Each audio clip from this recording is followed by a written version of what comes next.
Leere, wir sind heute in Alpen, also wir haben heute ein bisschen was zum tun. Und ich versuche euch ein bisschen mitzunehmen. Genau, wir machen ein Menü und haben eine Geburtstagsfeier, deswegen schauen wir heute mal, was ich so alles für einen Schaut sein.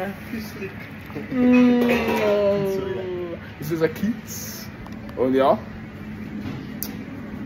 Den ersten Gang. Schön machst du das, Alex. So schön Teller tragen wie du kann ich auch nicht. Das darf ich nehmen. Wollen wir mal ein Kompliment lassen, okay? Überall, wo die Soße drauf ist.